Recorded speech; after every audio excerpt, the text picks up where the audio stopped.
Merci Tessa. Merci à vous. Merci. C'est l'endoscopiste qui veut écouter un petit peu de caté pour reprendre l'après-midi après la pause. Donc les indications en 2019 maintenant sont... alors pour faire avancer juste... Voilà. La première CPRE date de pratiquement 40 ans. Avec le progrès de l'imagerie et de l'écho-endoscopie, maintenant les CPRE sont devenus plus à but essentiellement thérapeutique. On va voir dans cette présentation donc, des astuces, trucs pour essayer de faciliter et d'aider à la cannulation de la voie biliaire principale. Et on discutera des facteurs de risque, enfin les risques de complications et surtout leur prévention. Donc les indications, elles n'ont pas beaucoup changé maintenant. Il y avait donc tous les problèmes d'extraction de l'utilisation de la voie biliaire principale, le traitement des sténoses, qu'elles soient bénignes ou malignes, avec la pose d'endoprothèse, le traitement des fistules. On a aussi des indications thérapeutiques dans le pancréas, avec le traitement des calculs, des fistules, des pseudokystes. Dans les nouvelles indications, Sarah vous en a parlé ce matin, on a toutes les explorations par cholangioscopie avec le spyglass, les explorations endocanalaires avec le Cellvizio,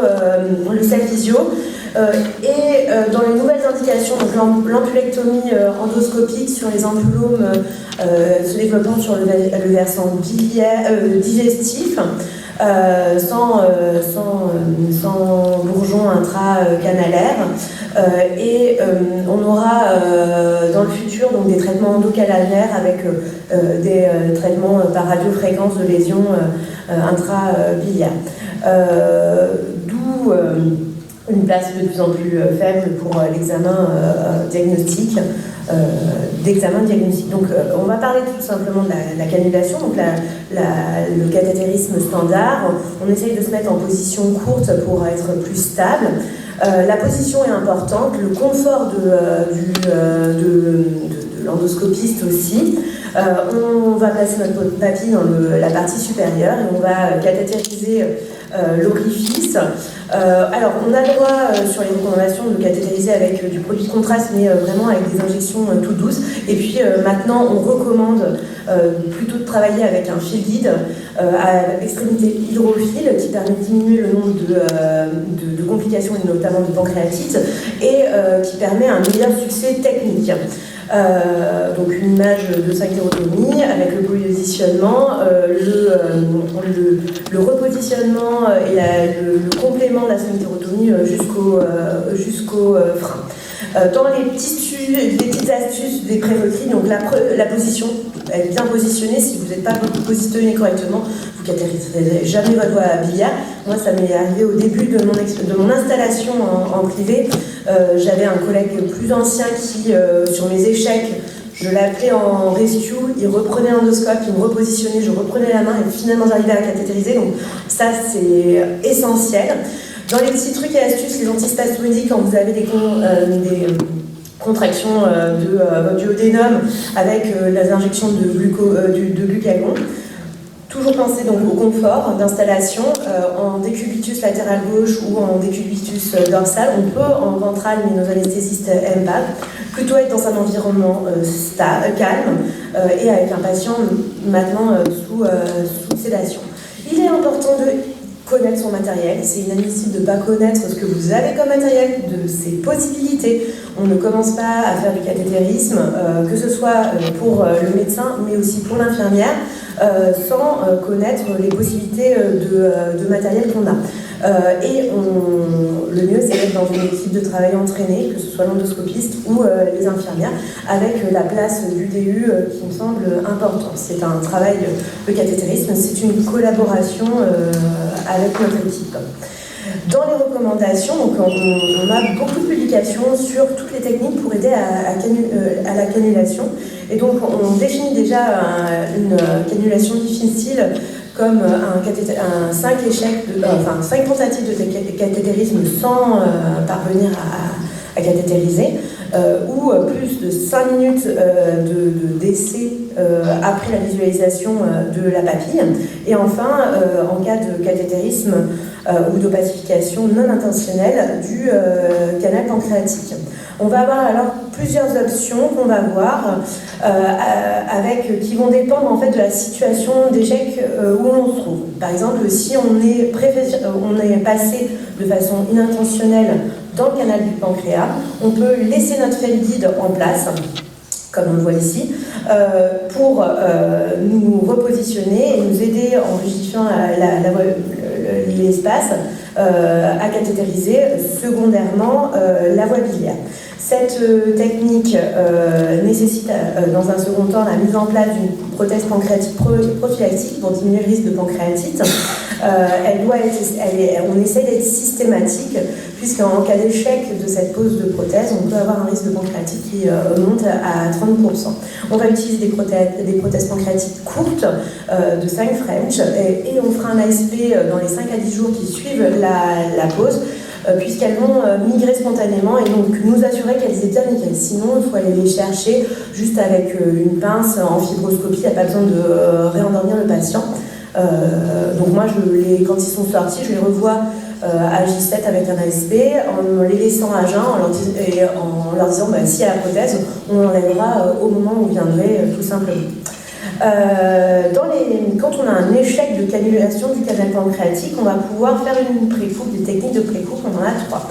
Soit la papillotomie où on part de l'orifice et on remonte, soit la fistulotomie ou l'infundibulotomie où on se pose en position suprapapillaire et on va disséquer couche par couche jusqu'à trouver le canal de la voie biliaire, soit donc là en cas de on peut réaliser une sphinctérotomie transpancréatique, mais là on aura cathétérisé le canal pancréatique sans parvenir, peut-être on aura essayé de mettre le fil guide en place et c'est la première technique de cathétérisme sur double fil guide. Et sans y parvenir, dans ce cas-là, on peut essayer de faire un cathétérisme transpancréatique pour essayer de cathéteriser la voie biliaire. Quand on compare donc les techniques, on peut globalement les succès sont similaires. On a un petit peu plus de risque sur la papillotomie par rapport à l'infundibulotomie, donc on préférera en cas de papille bombante l'infundibulotomie. Quand on compare la papillotomie et la sphinctérotomie pancréatique, on a plus de pancréatite, on est logique, on a un succès similaire. Donc on peut proposer un petit algorithme en cas d'échec de cannulation assistée par un guide pancréatique. En cas de bombement, on préfère l'infundibulotomie ou en cas d'échec, en cas d'absence de bombement, on peut aller soit sur la sphinctérotomie transpancréatique si vous l'avez cathétérisé, soit sur la précoupe en cas d'absence de cathétérisme de canal pancréatique. La question c'est quand est-ce qu'il faut aller à la précoupe? Déjà, donc sur cette méta-analyse, on avait plusieurs études entre la persistance et l'utilisation de la précoupe. On a un succès similaire. Par contre, si vous vous obstinez, on peut avoir plus de pancréatite. Donc, au final, il y avait une information importante, c'était le taux de succès sans l'expérience du cathétériseur. S'il avait un taux de succès de plus de 80% en cathé standard, lorsqu'il précoupait, il avait moins de pancréatite que lorsqu'il s'obstinait. Et donc on peut proposer, j'ai repris donc cet algorithme pour placer la précoupe. Il ne faut pas forcément, quand on n'arrive absolument pas à cathéteriser, on peut aller très rapidement à la précoupe en moins de 5 minutes, en moins de 5 échecs de cathétérisme. En 5 échecs, après 5 échecs de cathétérisme, de tentative de cathétérisme. En cas d'échec complet, on va pouvoir avoir des techniques de rendez-vous, et donc Sarah ce matin vous en a un peu parlé, avec les techniques éco-guidées ou percutanées, ou transcystique, si votre chirurgien a opéré, a réalisé une cholecystectomie dans un premier temps et a laissé un drain transcystique, vous pouvez passer à un fil guide et le récupérer par l'extrémité, la sortie de la papille, pour ensuite le monter sur votre sphinctérotome et vous aider à cathétériser la voie biliaire.